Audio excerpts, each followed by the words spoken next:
Hello and welcome to the FEZ Show. We've got quite a bit to talk about today because we've got a little bit of a Mexico review to do, and then we'll be looking ahead to Diriyah, which will be happening in a couple of days' time. With me to discuss all the latest news and action ahead of this weekend's race is the one and only Mr. Jack Pickering and Edward Hunter. Boys, welcome in. Good evening. How are we? I'm good. Yeah, looking forward to getting stuck into a very exciting Mexico E-Prix. Yeah, yeah, I'm really looking forward to well, I guess looking forward with these over my eyes in terms of Diriyah, but I'm very much looking forward to Sao Paulo, and I think there's a lot to get stuck in terms of Mexico, and I'll be sure to ban the letters P, I, and F from everything I say from now on. Good. Glad to have it. But as for you though, you've given yourself a little bit. We're moaning about a 7 week break. You've given yourself a 9 week break, to get used to Formula E. But as it is, but moving on, I think we should talk about Mexico, and we'll start with you, Ed, because obviously you went on the FE bar. So we'll get your views on Mexico. What did you think of the race? It wasn't a classic, but Wehrlein winning. Anyone who stood out for you? What did you make of the race? Yeah, it was an interesting one because I was watching it with Joshua Birch, and in commentary, when we got to the duels, they all thought, right, Jaguar front row, easy. And I sort of thought, well, I got a good feeling about Pascal. Da Costa's not done too well. He qualified at the back, and we know what happened there. But he got on pole, uh, led away at the start. There was interesting with attack mode. We all sort of thought, watching it and not knowing any better, that Buemi, having saved an attack mode, might have a chance at getting back in front of him after the safety car once he deployed it. But of course, once he did it, they were just spinning the rear wheels and struggling to sort of get the traction down, essentially. So attack mode was kind of, everyone wanted to get out of the way as soon as possible. So that affected it. But Pascal Wehrlein, you can't fault him. Flawless race from start to finish, really. Nick Cassidy, I think he felt a bit annoyed by the one place grid penalty as well. He felt he could have got by Buemi. There was a bit that wasn't caught on camera where Buemi went off at turn one almost, and then came on right in front of Nick Cassidy, and Nick was a little bit annoyed about it over the radio by the sounds of things. But yeah, I think a good signs that we got a good close fight between Jaguar and Porsche for the rest of the season. Your man Maxi Gunfer did very, very well. I thought Jake Hughes went a bit under the radar in seventh as well. Those Never are the gonna live two Mexican for standouts for down, me. am I? No. Never gonna live it No, well, down. he was fourth. He's a, So, I mean, he beat Mitch Evans, which surprised yeah, everyone. Mitch Evans with his heavy steering that seemed to cause him issues near the end there. But of course, yeah. no overtakes in the end. I obviously don't say that about Mexican, but he's an absolutely great guy. I love talking to him, but it's just like it's hilarious now. But I still want him to win the championship. I think it'd be brilliant to one day be proved right. Um, Pico, obviously we spoke about it on the FE bar, but just give a brief recap. Anyone else that sort of caught your fancy there in terms of obviously Verlaine? It was a great race, but in terms of the season now, like what do you expect? I suppose it is the status quo, right? Yeah, I mean, we weren't expecting a huge amount of change going in from season 9 to season 10 purely because the power, purely because the hardware is all the same. Yes, software change. Yes, they had like software changes and everything, and I think through that DS have definitely caught up. And the fact that Max Gunter is on the board after the first race compared to when he only got in the board on the board from Berlin 1 last season, then went on to be one of the highest scoring people over the course of the rest of the year. And so it's a good start for him. And whether he can mount a championship charge, I wouldn't put it past him. I think it was good to see Norman Nato. He was on pace with Jake Dennis. They both ended up, I think it was seventh in their respective qualifying sessions. I know that Yeah, Dennis backed out of his final lap, but yeah.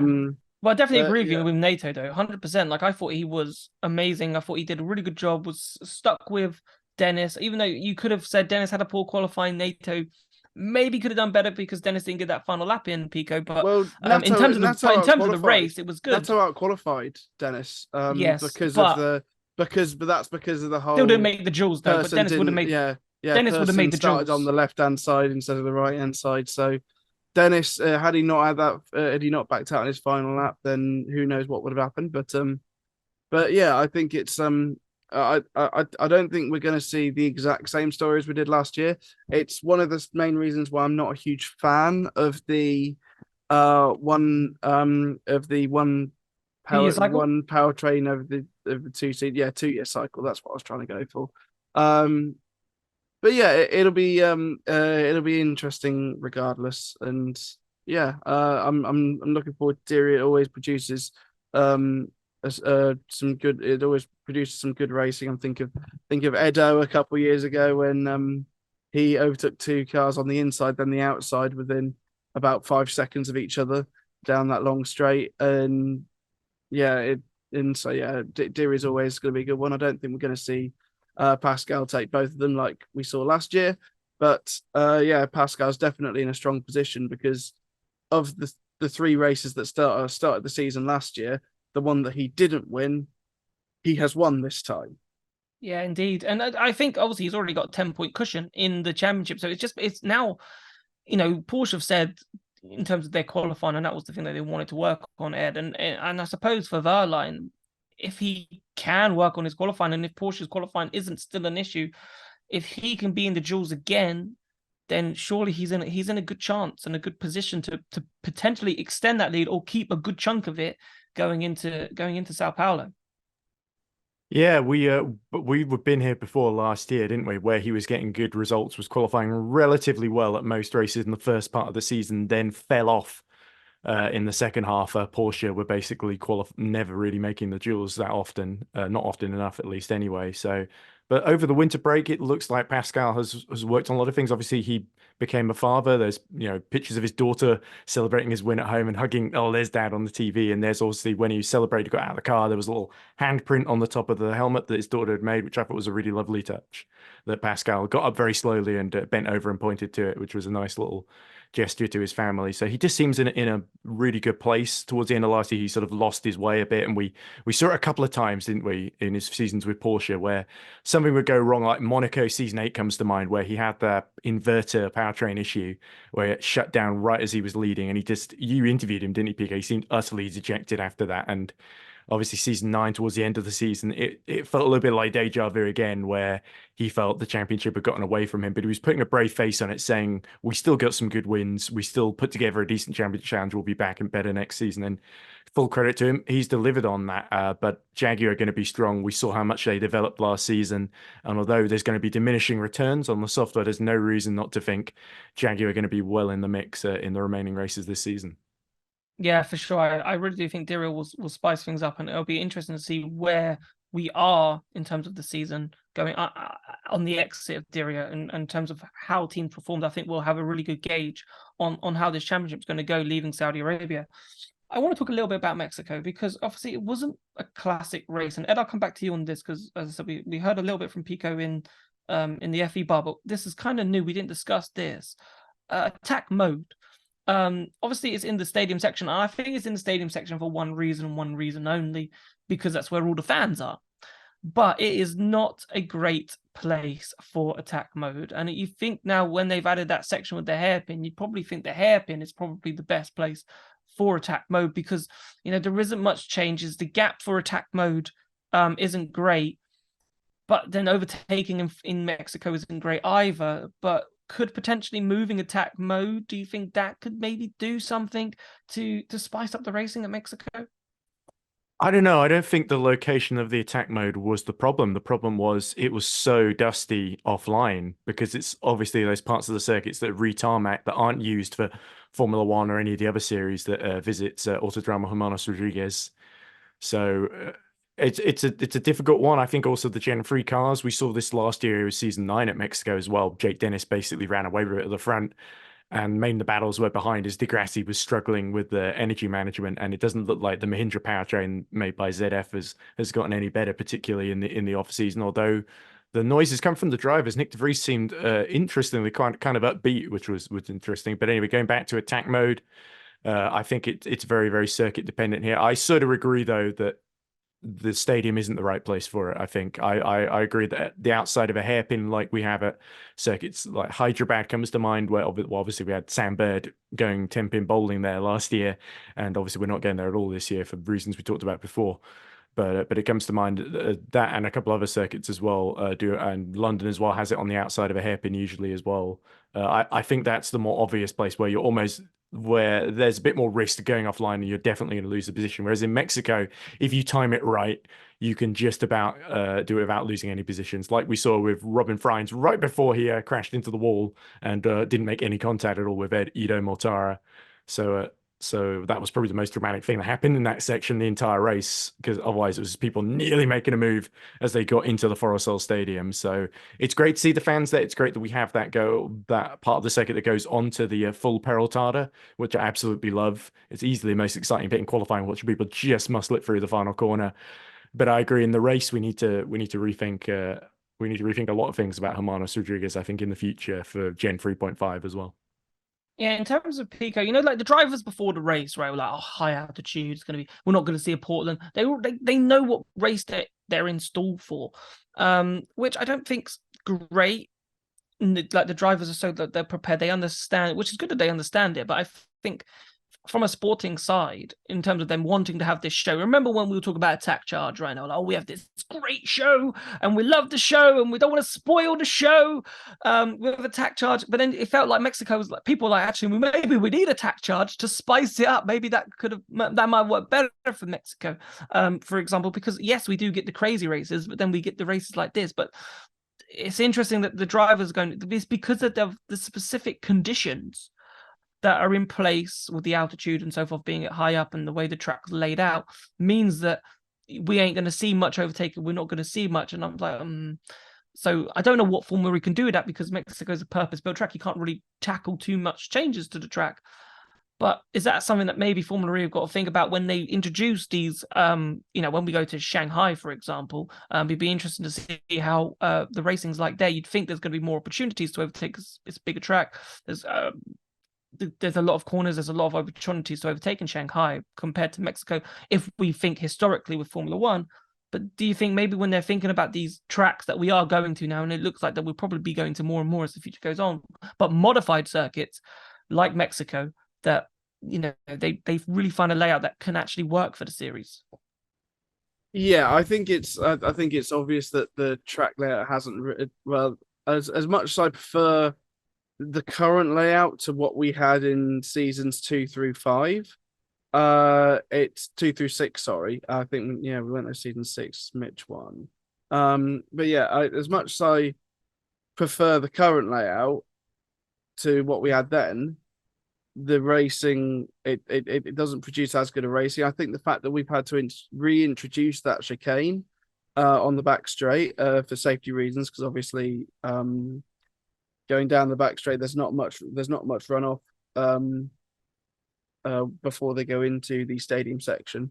I think that they do need to look at the circuit layout in Mexico and change something, if not for Gen 3.5, but definitely for Gen 4. I think that they could have some options that would dramatically change it from anything that the circuit has ever run before. I think that's what Formula E started with when they went there and tried it with this new layout. And I think that there is the opportunity to try it again. But I think it's the layout, but also I've heard like drivers saying it's about the energy as well, that they're starting with too much energy. But even then, they're starting with even less energy than they did last year. Admittedly, last year had, I think it was 4 more laps more, including the yeah. So, something like that.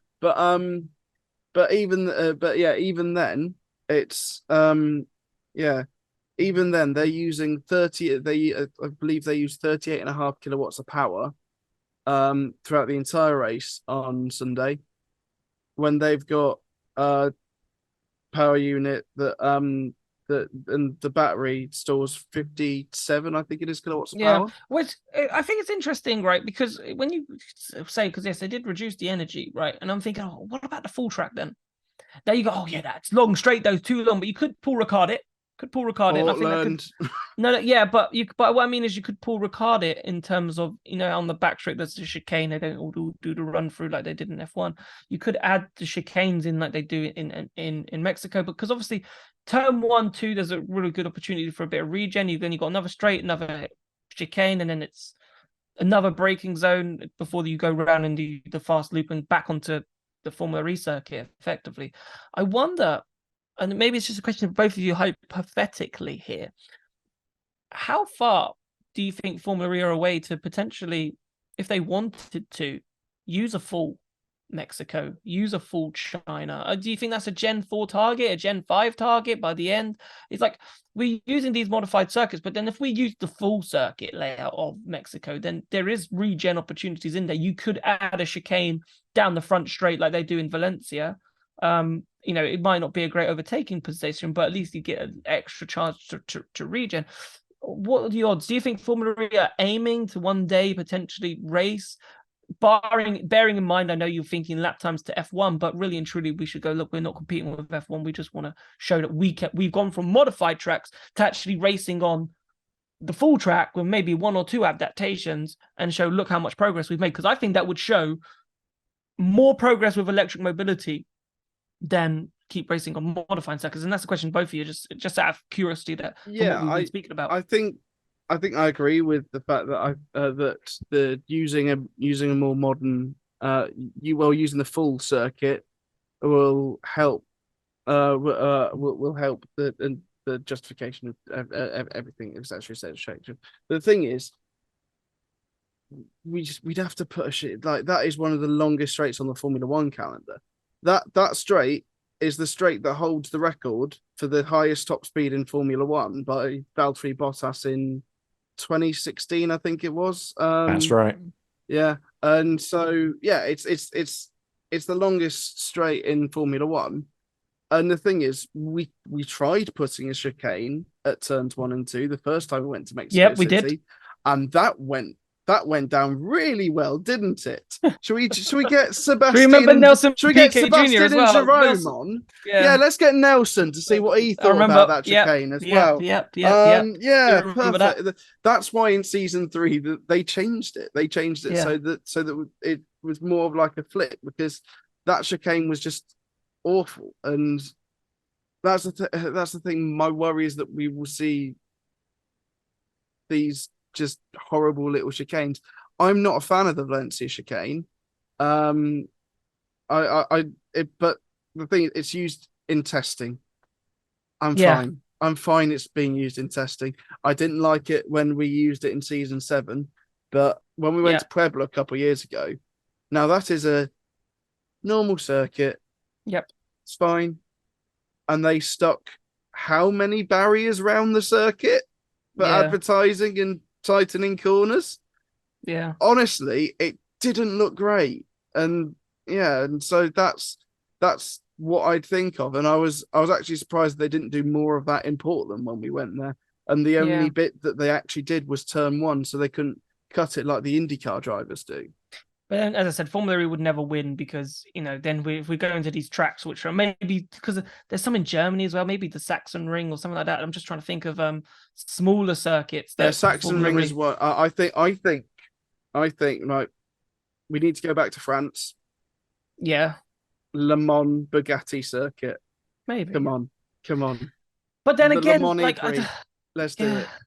The Le Mans E-Prix, that could be quite good. I do agree. And that's another story in itself, that in terms of like looking at calendars, and because obviously like the Madrid news has come out today. Well, I think it was today or yesterday with Formula One. And obviously you're thinking, that's what Formula E should be doing in terms of going to Madrid and so forth. But it's really weird at the moment that it seems like the opposite is going with that one. But the only thing I want to talk about, Ed, you can talk about that if you want to as well. But the only thing I wanted to bring up, just time-wise, was these one-place grid penalties. The first time I think we saw these one-place grid penalties, I just want to get your thoughts, because obviously Van Dorn, Evans, and Cassidy got these one-place grid penalties for red flag infringements, and that could happen again in Diriyah if a red flag happens in practice. Probably more likely to happen in these practice sessions. What did you make of those one-place grid penalties, Ed? They were, I think it's an element of they hadn't thought through the attack charge rules, because they had to get a practice of doing the recharging in end of FP1, and that was when Jake Hughes crashed. So obviously it's a bit of force majeure for Jake Hughes because he crashed, so he couldn't use it. But we had those two Jaguars of Evans and Cassidy and Van Dorn come in and use it. And the rules specifically says if there's a red flag, you got to go back in the pits. They don't necessarily say you have to go back in the garage about using attack charge. So it's a bit that when they introduced attack charge, they just didn't think through that sort of scenario. So it was sort of kind of, well, we have to penalize it a little bit, but it is also sort of a slap on the wrist rather than a 10-place grid penalty, which would have destroyed all their races because it's just so difficult to overtake Hermanos Rodriguez this year, especially. They gave him a 1-place penalty. So I think I think it was good that they didn't over penalize them, but I still feel that it's an element of they should have written the rules a bit better planning this in advance, because I don't really think either of those teams did anything wrong at Jaguar or DS Penske, to be honest, because they, like I said, they had to get that attack charge in. And in terms of the circuits, I don't know. I feel like you would have to change the entire philosophy that these generation Formula E cars are built around. I think because they're built mainly for street circuits. In terms of progressing, we have Monaco that was originally a bridge one. It should really have been the full circuit in the first place, in my opinion.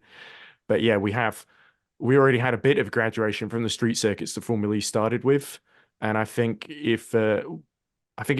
like you say, with Formula One and Madrid, the reason Formula E can't do something like that is because it doesn't have the political will and the support to make something like that happen. Whereas Formula One, you can say, oh, well, loads of bums will be on seats, we'll sell out loads of tickets, and we get lots of TV coverage for it. Whereas Formula E can't exactly boast the same thing at the moment, especially when it's on TNT Sports, sadly, in the UK.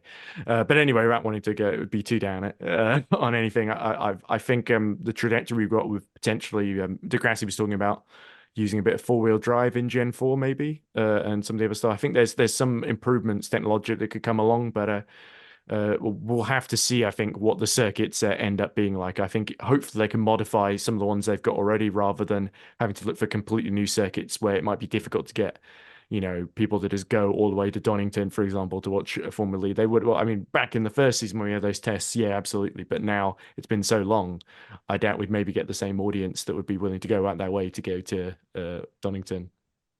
Oh, wow, it's a racetrack, and Donington is in the middle of the country, which is not it's not too far away from the airport, isn't it? Yeah, it's not. As I said, it's not too bad far, example.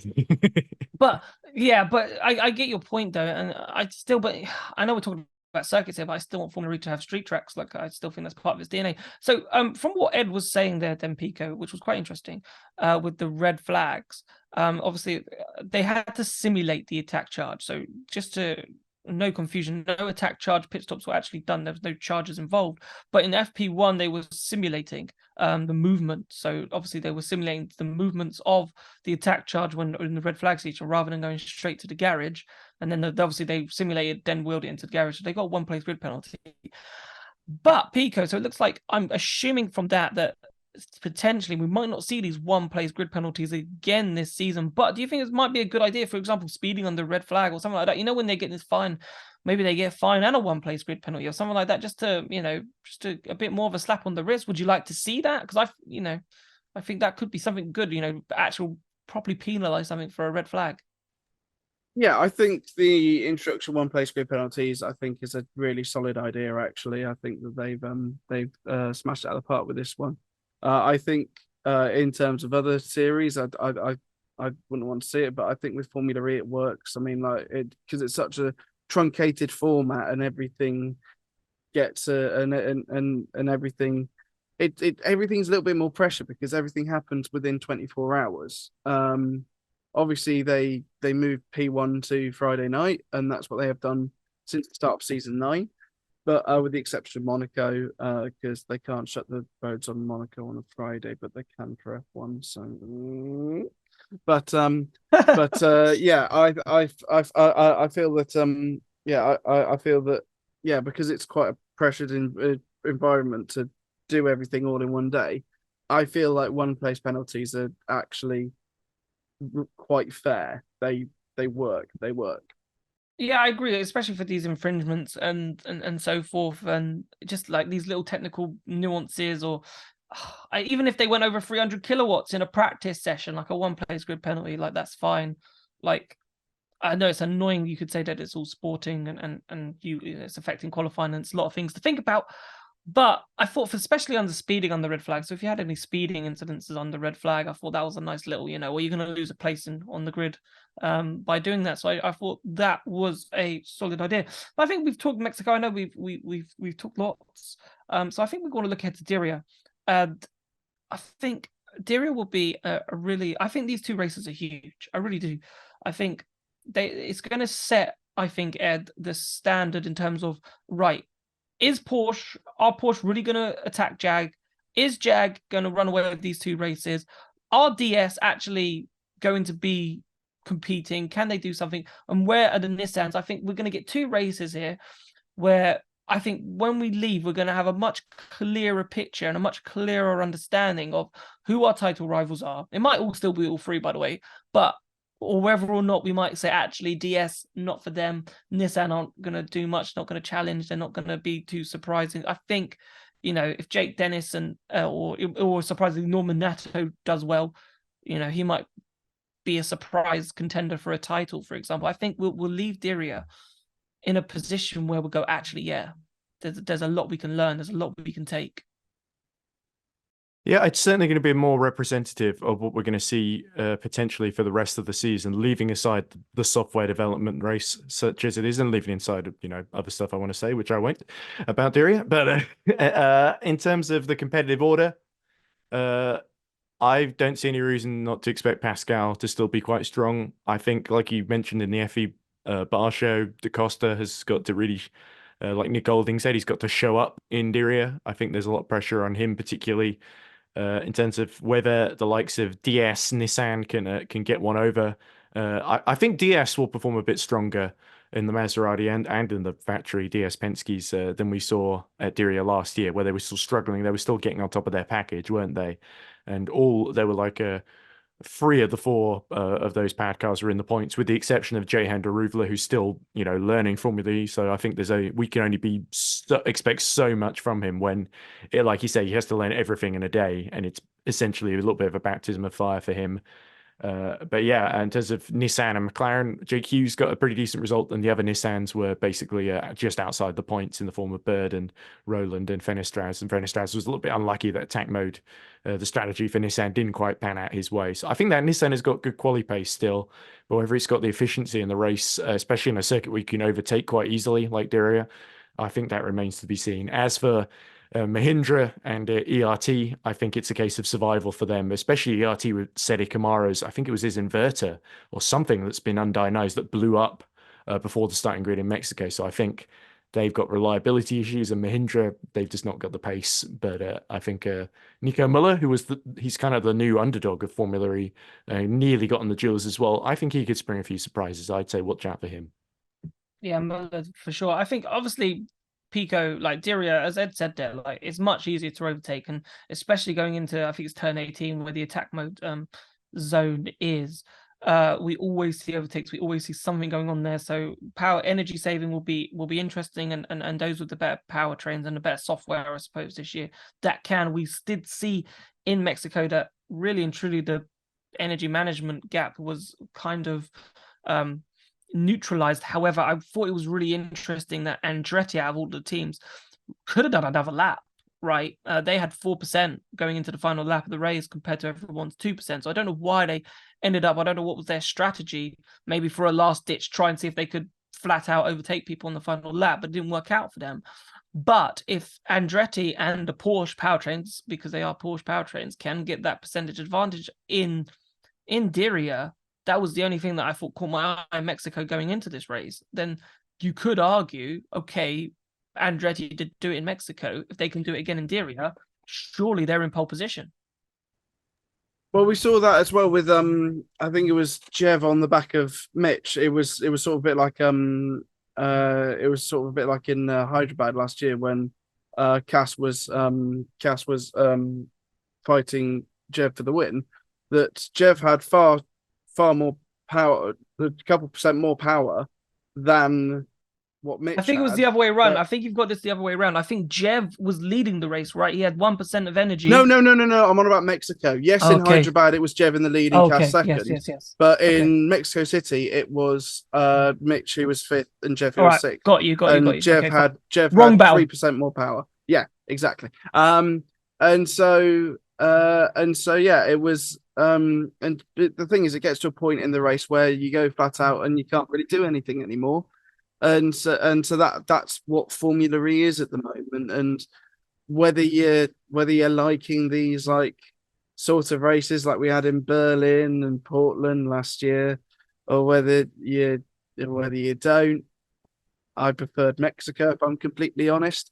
But yeah, I think but yeah, it just gets to a point where you can't really do anything and you are just stuck in a train, and that's what happened in the final few laps of Mexico. And so I think Diriyah we're going to see a better representation of what Formula E is usually like. So I'm Yeah, looking and the thing, forward to that. I know these are professional racing drivers, but there's one other factor that will play a part, and that's the walls, right? And we saw Gunther last season, obviously started this season with a crash in FP1 in Mexico, but he crashed in Diriyah last season as well, in one of the practice sessions. And you just think to yourself, a mistake. This is the beauty of Formula E and the beauty of it being on street tracks, and I think this is why I love it so much, Ed. Is that a mistake is costly, and whether or not a mistake in qualifying could see you out of the race. So yes, it's getting it right, but making sure you stay within those barriers, because Gunther's had a great start to the season. He can't afford, for example, another crash in Diriyah setting him back. Yeah, and I actually saw that crash for the first time in the recent Unplugged documentary that was about James Rossiter and his up and down season last year, and that difficult start that they had where the Maseratis were crashing out of almost every race, it felt like. But yeah, Gunther, I think he'll quickly cast that crash out of his mind. He nearly got on the podium here for BMW before he got taken away due to using attack mode under the safety car that one time, supposedly. I'm going second hand here, like I said, never seen it. But yeah, I think it also makes the mechanics bigger heroes as well. I remember Robin Fryns had a massive crash in Hong Kong one year in qualifying, and then they just about repaired it in time for the race using duct tape, spit, and prayers, essentially. And so that is something we love to see, mechanics sort of beating the odds and getting a completely wrecked tub or a new tub entirely out and putting all the bits on that they need and getting them screwed up in time with the bolts and stuff, just to make the call for the getting on the starting grid. And that's a really underrated sort of side of Formula E that we should celebrate more, the sort of engineering side of it. Yeah, for sure. Because say like Dennis, for example, Pico, like if there was a wall there when he made his lockup in Mexico, you're giving your team a bit of a job to do before the race. And Diriyah, apart from potential, I think the final corner and the chicane where the attack mode section is, it's pretty much all walls. So it'll be good to see a Formula E race at a street circuit with walls. I think I'm kind of looking forward to that rather than a street track, rather than a normal circuit. Well, the one that comes to mind was, I think it was in Valencia when we did the race there. It was in qualifying. Anyone who went wide got their lap times deleted, because on a normal Formula E track, that would be a wall. And that's understandable. And yeah, it's all about being precise in Formula E, and especially in Mexico, where if you put one wheel out of line, then that was you going wide and ending up in the barrier in Robin's case. But yeah, Diriyah is much more representative of what Formula E usually is. I know that this year we're going away a bit more from the street circuits. I don't mind if they're in the city, because it's city racing. That's the point of Formula E. But Misano just is a bit, yeah. Yeah, it'll be interesting to see. Right, so let's wrap up the show and start thinking about who we think is going to come out on top in Diriyah. I'm really looking forward to this. I think we had a bit of a slow start in the season with Mexico. It wasn't a classic, but I do think Diriyah will provide us with two amazing races. I really do. I think the track's brilliant, and I honestly think previous seasons that we've always had good races at Diriyah, and I think we're in for another one. And I think because it's so close, it's going to be incredible. Pico, I will come to you first. For me, I'm going to go. Who am I going to go with? I'm going to go. Right. I've been umming and ahhing about this man, but Antonio Felix da Costa will win one of the races. and Nick Cassidy will get a second. So I reckon I'm going to go for Da Costa. Well, it doesn't matter whoever wins. I don't care. I'm not putting a bet. This one for Saturday, this one for Sunday, or Friday and Saturday. Da Costa and Cassidy will win one of the two races. Pico. Guess which two names I was thinking of. Da Costa and Cassidy. I was thinking of but you could say the same. Cassidy. Yeah, I feel no, like Da Costa, yeah. If you go for one on the Friday, then one on the Saturday, and I'll do the reverse. Right then. I think it's going to be on the Saturday. Da Costa, because I think Porsche will have the early advantage, and then Jaguar will catch up overnight, and Cassidy for the Saturday. So I'm going Nick Cassidy for Friday and Antonio Felix da Costa for Saturday. Yeah, I just think it's really interesting. Nick Cassidy's quick, right? And I thought it was a big, good debut, right? Solid, great driver, will be a champion in Formula E if he's not. So, a bit like Mitch Evans. You don't understand how Mitch Evans isn't a champion, but Cassidy, you think, has got to be a champion. And Da Costa, you think, like, one day it's going to click. One day it's going to click. And then, and Diriyah could be that day. Ed, I know you won't be watching, but who's your money on? Well, I'll probably be listening to someone else commentating on it in the background while I do the washing up or something else. The glamorous life of the Formula E coverage, man. But anyway, I'll go for Jake Dennis for the Friday race in the Andretti, and I'll go for John-Eric Vergne just to do something a bit left field, because I think he went really under the radar in Mexico, and I think DS Penske, never count them out. Very true, and obviously get your bets on Ed's bets. He got the champion right last season, and no one would have thought Jake Dennis at that point at the time. I went Jake Dennis again for the win, and that was wrong. And true, but still, I would put your bets in. He's right more times than he's wrong, because it's 1-1. He's probably got it more wrong actually in the last couple of podcasts, but we didn't track his answers actually, but we can track his championship win, and I suppose that you got that one was pretty impressive. Boys, thank you so much for the show. Enjoy Diriyah, Pico. We're watching it. And Ed, enjoy Diriyah, Ed. Enjoy the See you in up. Sao Paulo. See you in Sao Paulo. Right, also, before we go, remember the FE Bar will return on Monday after the race, where you can get your calls and call us and have your say on the show. We look forward to seeing you there on Monday. Thanks so much for watching. See you soon. Bye.